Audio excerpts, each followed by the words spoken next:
Hello lovely people, it's Nicola back in the Stitches and Slapdashery sewing room.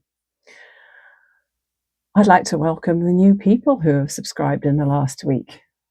There's been a nice little spike in my numbers, and I think it's probably because I found KoolKooky Creations, and I then went over to Annie Claxton, and then I went over and joined the Arty Farty Annie Facebook group.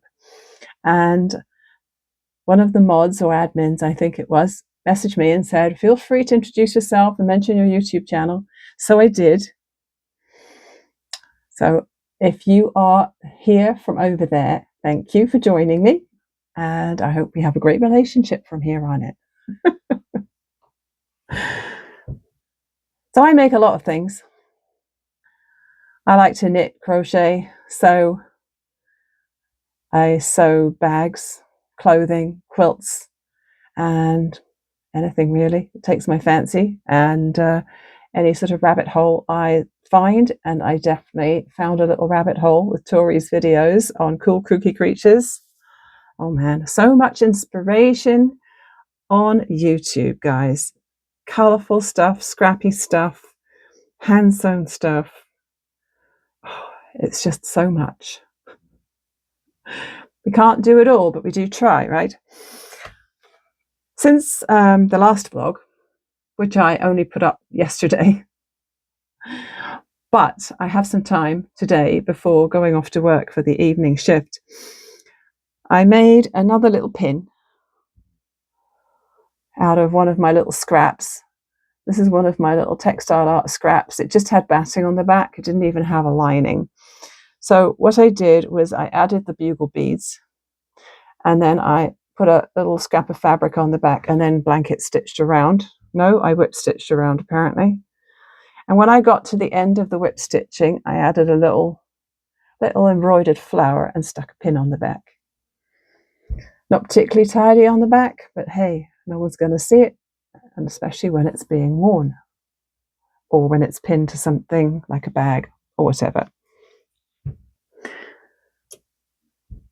After watching one of Tori's videos yesterday, I got all excited about hand stitching. And I'm not a very patient person, but I really, really want to try this. So I had this piece of fabric that I had made, and I had cut half of it off to make this little pouch. And it was really pretty and all, and I had another piece left. It was this piece. And it was scraps of fabric laid onto fusible interfacing, ironed, and then just machine stitched with straight lines. I noticed as I was messing about with this yesterday, there's a couple of spots where I could have covered up the interfacing a bit better. There's almost a tiny hint of the black interfacing in between the scraps, but that's okay because I can stitch over it. So what I did last night was I hand stitched in the opposite direction to the machine stitching, and the purpose of that was to hold the batting on the back. I put batting on it. I did all these horizontal stitches. I did not measure anything, so they are mostly horizontal and not evenly spaced. And then I started to add a little bit of stitching. I don't know if you can see that, but I did a spiral here along with a little sort of starry thing in the middle. I'm just using regular embroidery thread because that's what I've got. I had a look online for the Pearl 8 cotton that a lot of people are using. I need to find a reliable source in Canada. I'm not sure about that because I work at Michael's. I had a look on the app last night to see what they had, and they had barely anything. But like in the little balls that have quite a lot of yardage on, but they might have some smaller things, let's see, similar to, hold on a minute, similar to these. These were just dollar store ones, but I bought them because they were variegated and they caught my eye. So when I'm at work tonight, I will attempt to have a little poke around in the embroidery threads at the back. They're on the back wall, but the chances are I will probably be stuck at the till at the front of the store. So maybe I'll get there a teeny bit early and then I'll have a quick peek at all the threads that are on the wall at the back. As I have some time before I go to work, I'm going to add a little bit more to this. What I also want to do, though, I bought a little set of rubber stamp letters. They're just lowercase letters a while back, just to add to my small rubber stamp collection. It's really only a handful of stamps that I have because I found them at a dollar store once and it was just too appealing to pass up. So yesterday I had a little play. I got this piece of pink fabric which already had the hearts sprinkled on, and I just stamped on it, and I thought maybe I could cut those pieces out and use them in something. But what I've always wondered is this regular printer ink, the Trodat printer ink, is it permanent on fabric? So I've grabbed a scrap of fabric out of my scrap bag, and I'm going to have a little play with these little letters just for a while before I start on the stitching. See how that goes.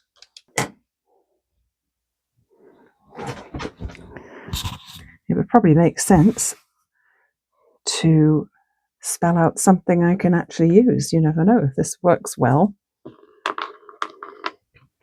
I can cut it and include it in a project, can't I? Let's have a look. Let's at least face all the letters towards me so I'm not fumbling around.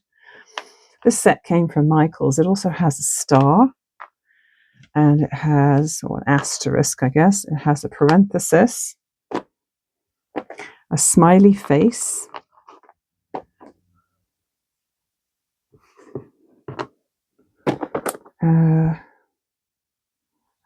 I think a curly bracket as well. Where did it go? Has it got a curly bracket?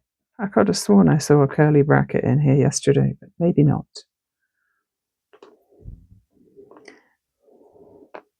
Oh, getting inky hands already. I know it's really, really hard to wash off, so that's why I'm thinking it might be permanent. Let's take a look. What can I spell out?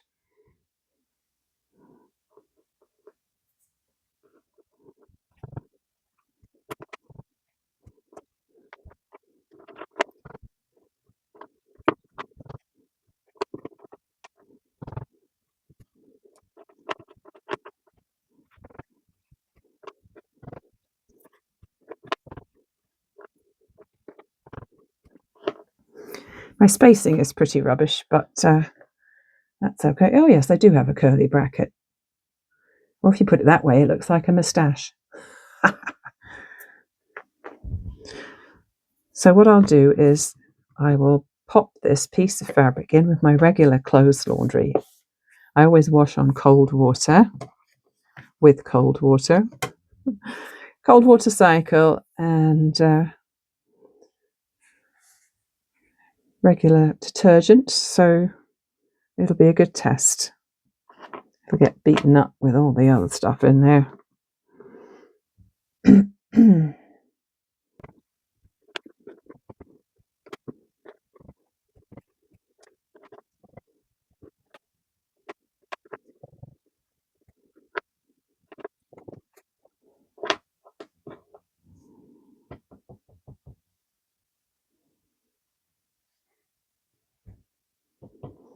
Oh, I made that upside down by the look of it. Don't know if it really matters.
got a little bit of a shadow there. I didn't check that I didn't have ink on the wood, but never mind. That's a bit long, isn't it? But it's certainly true. Okay, let's do one more thing.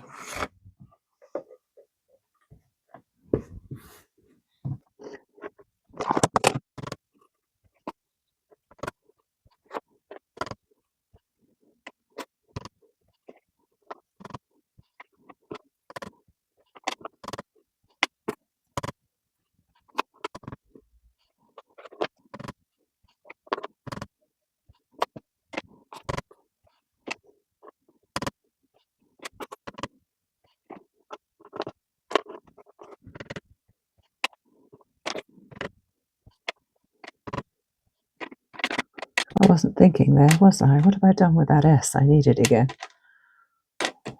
Silly me. Where did I put it? Here it is. Should have positioned the slapdashery over here a little bit more, shouldn't I? And I've also thrown the H in there, and I need that again.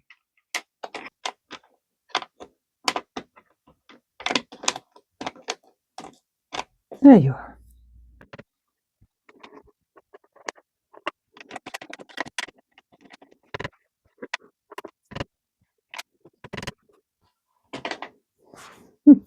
Messy ink.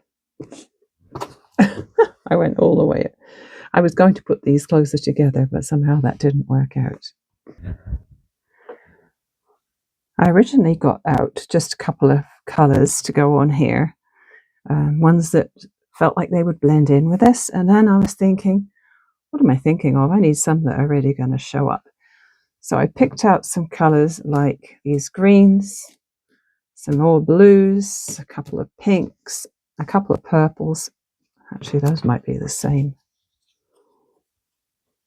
Maybe not. Maybe one slightly darker. And a couple of reds. I just got all of these on these little bobbins the other day, and I have to say, it's absolutely lovely to have them organised.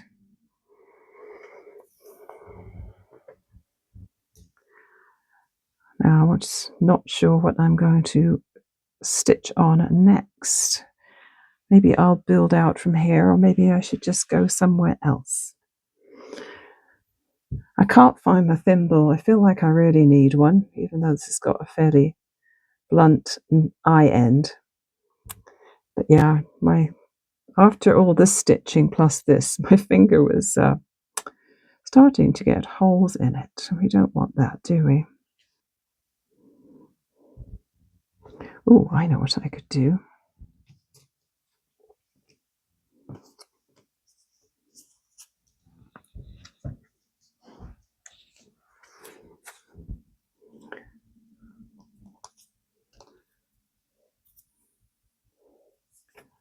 I have a little bit of this pink here left over from doing that little flowery thing. So maybe I'll start going around these little paisley shapes here.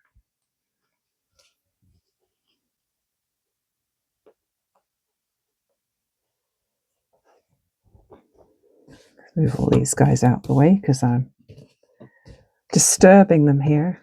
Oh, there's a needle. Let's get rid of that.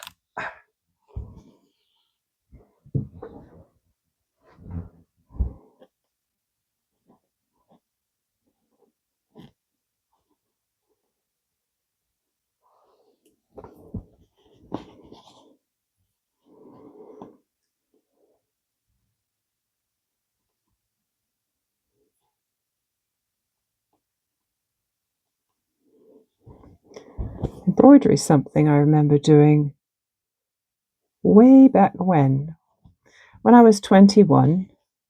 My mum and I signed up for an embroidery class, and rather than do something that was sort of ready printed or anything,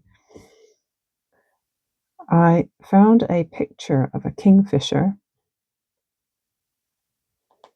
in a book, and I traced out the shape, and I looked at the colours, and I went and bought the embroidery floss colours that I needed, and I made it up, and I actually entered it in a competition.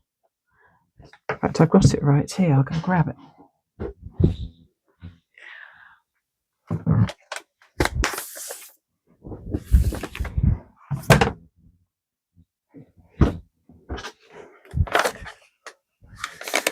So this is the kingfisher.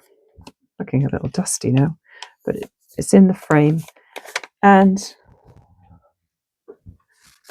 this was early days, but I had satin stitch here and like a long and short stitch. And let's see, what is that? Oh, its eye is actually beaded. I had forgotten that. And there's a running stitch. And I got it professionally framed and entered it into what was called the Eisteddfod. Now, Eisteddfod is a Welsh word, and where I grew up, which is the island of Jersey in the British Isles, we had an annual competition. And so I remember entering things in it when I was at school, things like samples of your handwriting and that sort of thing. And so when I was a bit older and I was getting into all these crafts, I entered my kingfisher.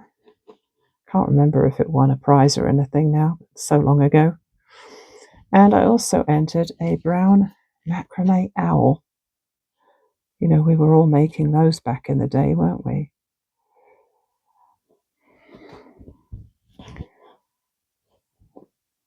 So that was a lot of fun.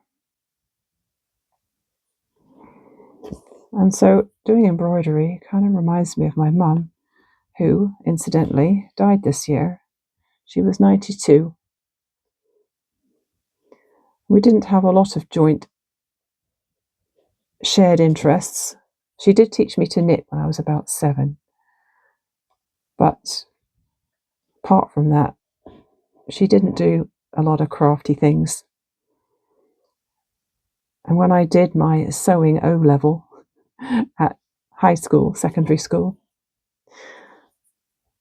we needed to buy me a second-hand sewing machine so I could do my homework, because she didn't already own one.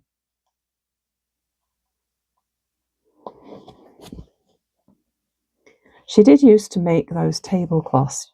You probably remember, if you're of a certain age, that there were transfers you could buy that you could iron on to tablecloths or table runners and then embroider over them. And she did a few of those. Not sure if I still have any of them.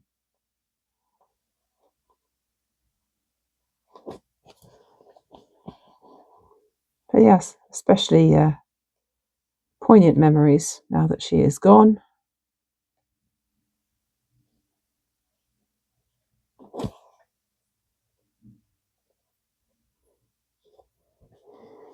One of the things we didn't think about when we emigrated to Canada was how much money we were going to spend over the years going back to visit the family.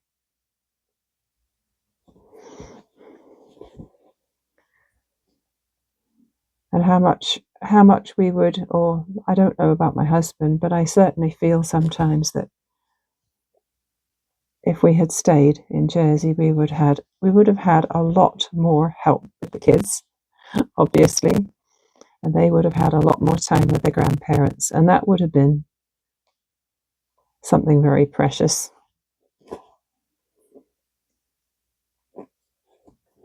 This life in Canada has been wonderful,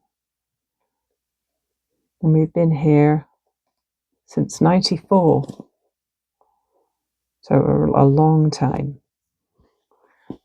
And when we arrived, we had a 2-year-old son, and now we have 3 sons. And the oldest is 33. I'm splitting the embroidery thread in half, so I've got 3 strands to work with. I didn't want to be fighting with really thick thread. This is the first time I've done something like this, so it's a bit of a learning curve. The next piece I make will be specifically for slow stitching, and I will leave the tool off. I'll do the scraps on the batting. Maybe not a needle punched batting because I find it's a little harder to get the needle through. So scraps and batting, and then some basting stitches, and then straight into the slow stitching. So no machine stitching and no tool. But seeing as I had this scrappy fabric already ready, I just dove in.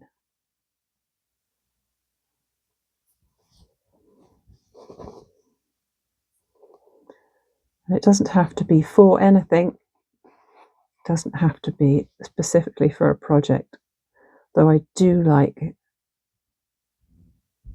the way KoolKookyKreatures made herself journal wraps with this sort of fabric that's built up with all the hand stitching. Very beautiful.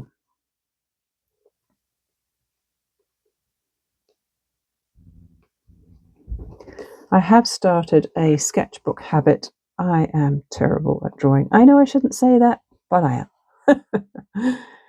But a little while back, I don't know if I mentioned it on the vlog. I know I did an Instagram photo of the little 4-inch square sketchbook that I bought and the little basket of art supplies I had set up on my coffee table.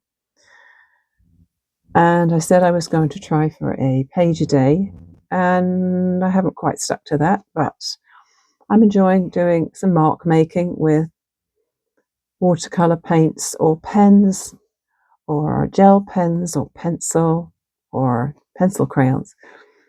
And no one's going to see it but me. It's not something I'm going to show on this vlog because it's just a little too rough, shall we say. But it's a nice way to spend a little time making something colourful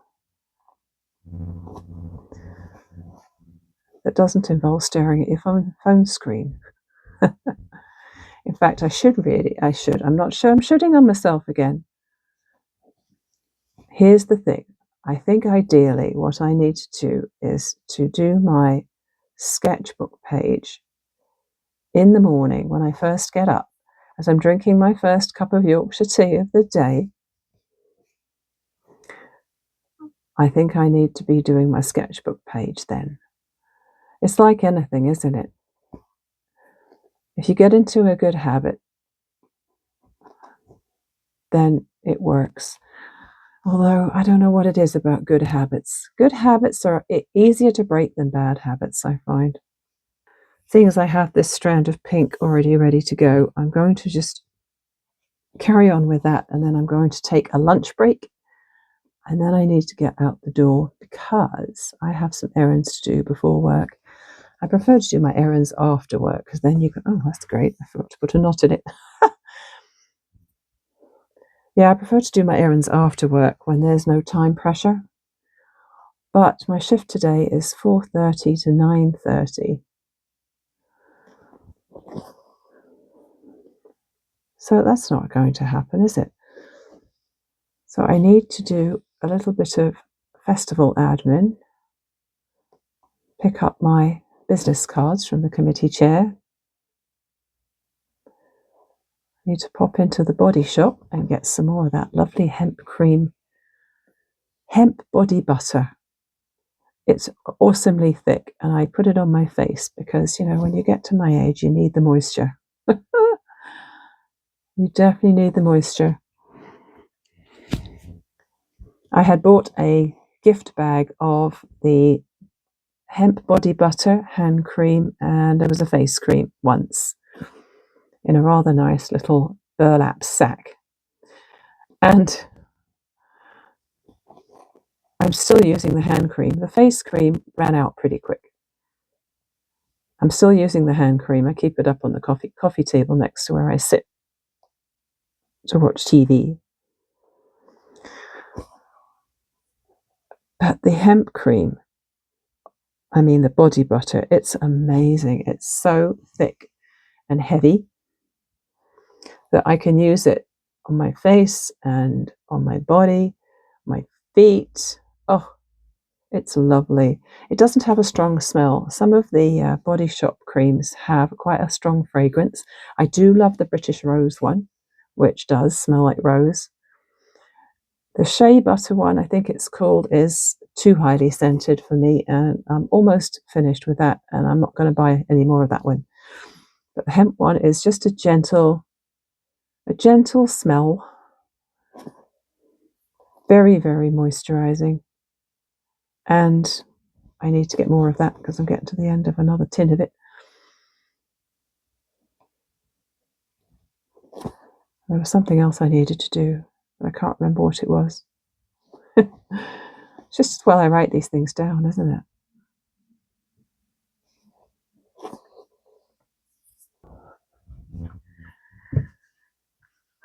Well, that was a nice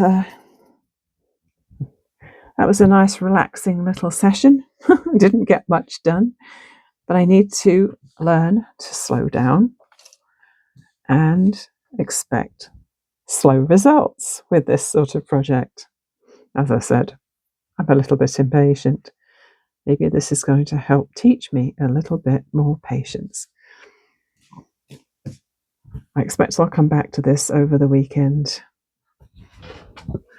It's Monday, and I got quite a bit of knitting done over the weekend. Tiny bit of hand stitching, and I found some new YouTube channels. First, I want to show you what happened when I washed the rubber stamped fabric. It bled a little bit. So I washed it with my regular clothes laundry in cold water, and there's definitely a teeny bit of bleeding.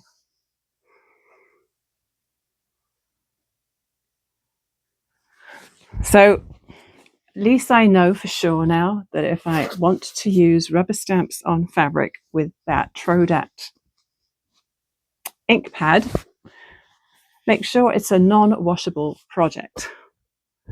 Good to know. I've been wondering about that for quite some time. Let's have a look at the sweater, shall we?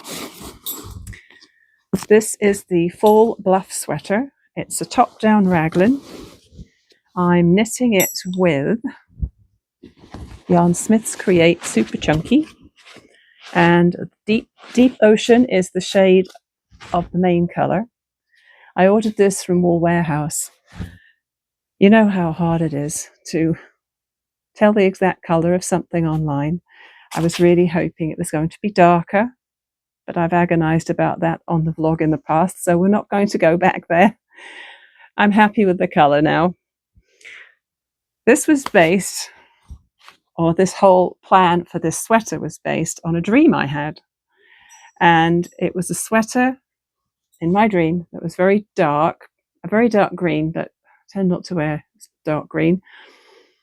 But I do love teal, and this is as close as they had in this yarn. And it's going to have a big starburst pattern on the front, I hope. I have 5 contrast colors, which are very bright, and I'm hoping there's going to be like a central spot, maybe about the area of my solar plexus here, and radiating out. I have a couple of concerns. One problem could be challenge, shall we say, could have one challenge that involves it getting very heavy at the front and kind of dragging it down. Not sure about that. So probably depends on how much extra yarn I add when I'm decorating it. And what was the other challenge I had thought of was basically just getting the tension right. I don't know if I'm going to be doing it with a darning needle and embroidery, or whether I'll do it with a crochet hook and slip stitch and things like that, surface crochet. But there's a couple of things I'm going to have to address when I get there. For now, I'm happy with this so far. I finished the body. The last time you saw it, I had the body done. Now I have most of the sleeve done. Excuse the jangly higher needles. So I've got about 12 inches done of the sleeve. Now in the pattern, I'm pretty sure she says to work to 12 inches before the cuff, and I'm pretty sure this is not long enough yet, but I'm going to have to try it on. She says to do all the increasing just before the cuff to kind of bring it in a puffy way. But what I ended up doing is knitting 10 rounds and then doing a decrease round where I did 2 decreases at the underarm, either side of the marker. And I did that 4 times. So I started with 50 stitches up here, and now I've got 42. Didn't make a huge amount of difference, but I thought it might just taper it a little bit. So yeah, the next step is try it on, see if I like the sleeve, see if it's getting long enough. I think probably I'll have to do at least another couple of inches before the cuff, but that won't take long because I think the gauge I got was 11 stitches and 15 rows or rounds to 4 inches. So 2 inches won't take long at all with that amount of stitches and with a bulky yarn and big needles. So that's fantastic. One thing I did pick up from the library over the weekend was a book that Tori at KoolKookyKreatures recommended. She went through in a recent video a lot of books she had that were all about collage. And as soon as I saw it, I went to my library and I found this one. It's called Collage Lab and it's by B. Shea. And it's a graduated course, basically. It's 52 lessons on experimenting and learning how to do collage and things related to it, working with gesso and paper and paint, you name it. It's awesome. It's a sort of book you really need to own, I think, because you can look at it in the few weeks you have it at the library, from the library, but then it's got to go back. I have it for a month and then they'll charge me for it because they'll think I've lost it. There are no actual late fees anymore. They don't charge you like 25 cents a day, which is what they used to do. 25 cents a day, and I think it was a dollar a day for DVDs and videos. Remember those? But yeah, no late fees, but after a month, they assume you lost it and chuck the charge on your card. So I don't know, I think that's probably worse. I have no intention of losing it, but a month isn't really long enough to work through a book like this, is it? It's very lovely. I'll see if I can just do a quick flick so you can see some of the content of it. Oh. So ways of doing stuff with paper, corrugated cardboard. That looks interesting. Tinting gesso. What's this one? Working with lights and darks. I think that's all about adding white or black to one color. Making what I used to call at school a lino print. Carving your own stamp. There's a lot of inspiration in here for doing fun stuff. And yeah, I don't know whether I would consider buying that. I might do. $28.99 here in Canada, so possibly. I had a very productive morning. Oh, excuse me while I pat myself on the back. Today was the start of my 3 times a week workout habit, just to do my upper body strengthening exercises. I'm starting with a really, really light weight of dumbbells, only 3 pounds, which feels like nothing until you've been doing it for half an hour, in which case, yeah, you do feel it. I did a little experimental session, I think it was Thursday last week, and I felt the soreness the next day, so it did do something.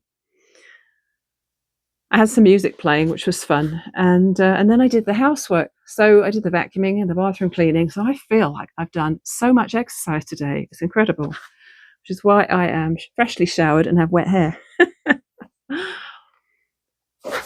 I digress. Twine.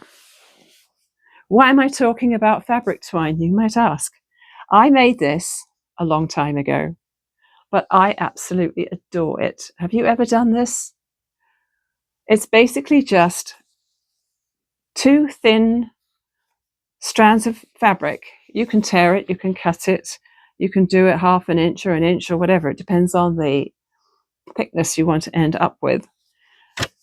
And you twist them, and then you cross them, and you twist them. So you basically, like, say you're right-handed, you might be twisting them to the right, but then wrapping them, twisting them together to the left. There are lots of videos around about this. I may try to find the original one I used for this. It might have been Laurie Noonamaker. And I made quite a lot of it. And as you can see, I haven't actually used it. I've used some of it. It makes good wrapping string that looks pretty. So again, if you've made this and used it for a project, tell me what project you made with it. Probably a rope bowl might be fun. I bet you could zigzag a rope bowl just like you do with the clothesline, and it would be far prettier. I can't remember whether I've tried that before or not. Anyway, I, for some reason, wanted to remind myself how to make this in case I wanted to do some more. And I found a channel new to me called Marion's Way. No, Marion's World. Marion with an O. Marion, Marion's World.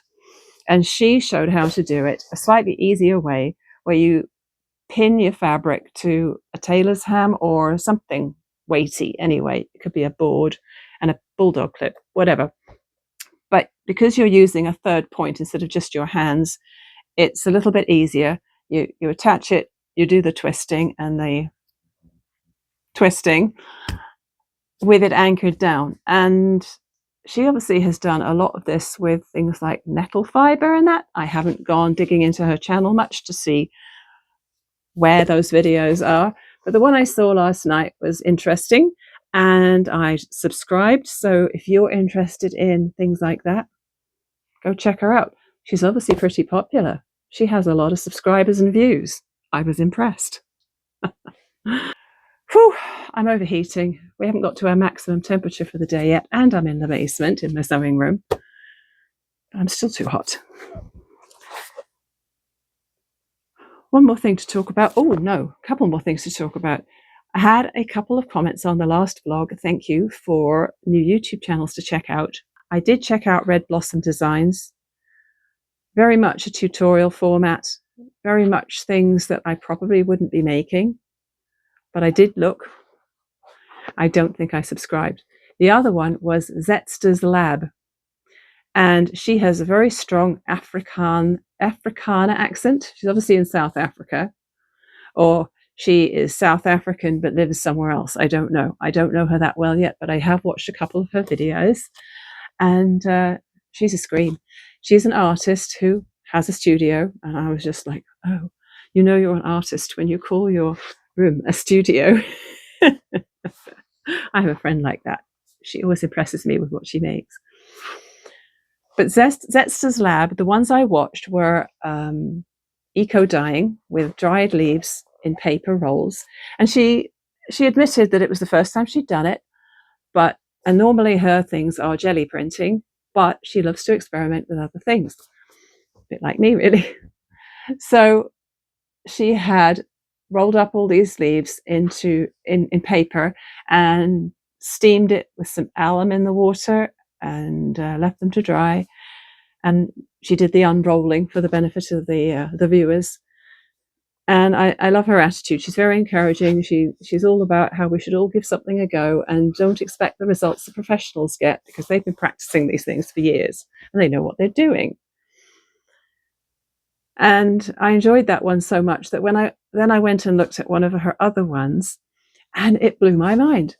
Making something that's like paper out of magazine pages. Have you ever tried that? Taking something like a coffee table book with those really heavy, glossy pages in, lots of color, and all you do, it's called momigami.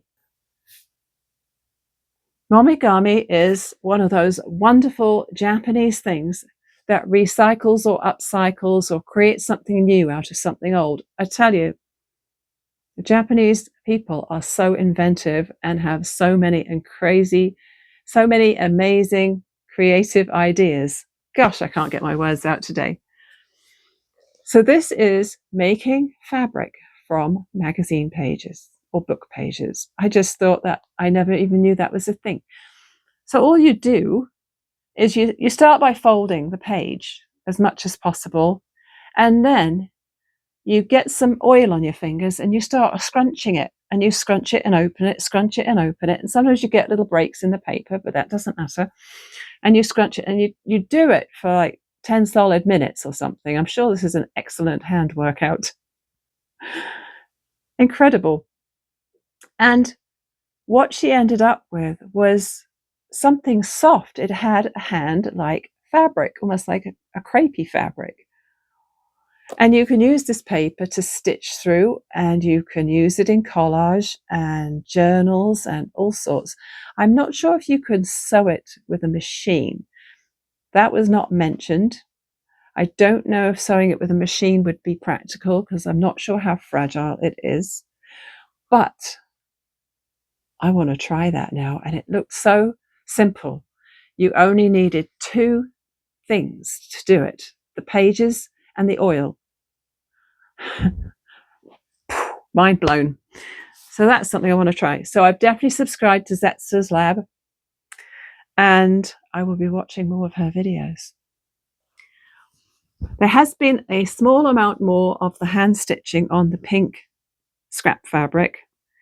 I wondered, having seen the beautiful scrolls and things that are happening in Arty Farty Annie's Facebook group, and the stuff that Annie and Tori are doing on the Annie Claxton channel and the KoolKookyKreatures channel, I wondered if I should just start from scratch and start a new thing properly without all the hassle of working through the tool and the machine stitching. But I carried on anyway. I added, what did I add?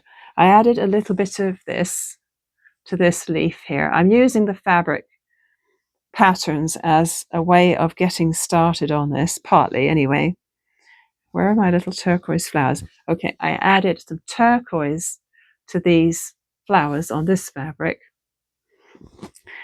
And I have added some wavy lines. This is going to be trickier to see, I think. But there's some wavy lines here which go like this around where I had already sewn some patterns. So I'm put my needles in there.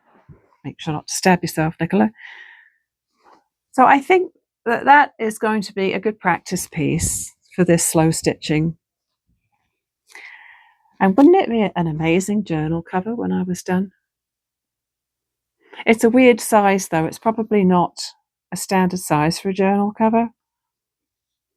Oh, but the one that Tori made was a wrap. It wasn't like a book shape. She actually wrapped it around her book like this, and then it had a tie on it that just wrapped around a couple of times and tucked into itself. So actually, if I had any sort of notebook that was not as tall as that, that might work. It'd be a bit big for my little 4-inch sketchbook though, and I don't want to cut into it. Once I've done my slow stitch, I'm staying about 1/2 inch or 1 centimetre from the edges, because I'm thinking I'll probably be sewing something around the edge, whether it's a binding or putting it into a seam. There's another idea, a little clutch, a little pouch maybe. Ooh, okay. I'm definitely going to carry on with this because I know I can make something fun out of it at the end. And I know that's not the main purpose of slow stitching something like this, because it can just be decorative and it can be just for the joy of it, right? So one last word. Thanks to Jerry for tagging me at Stitches and Slapdashery on Instagram and showing me some of her lovely scrappy projects. And thanks to Joan. She doesn't have Instagram, but she emailed me at stitchesandslapdashery@gmail.com with a picture of her sewing area, which I asked about in the last vlog, and a picture of absolutely beautiful quilt she's doing. It's lots of applique and it is absolutely gorgeous. So thank you both for sharing those with me, because that was fun. And I probably need to finish up here because I think this vlog is probably long enough again.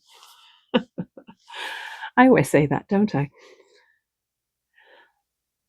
And I will see you again really soon, hopefully with more fun stuff. Bye for now.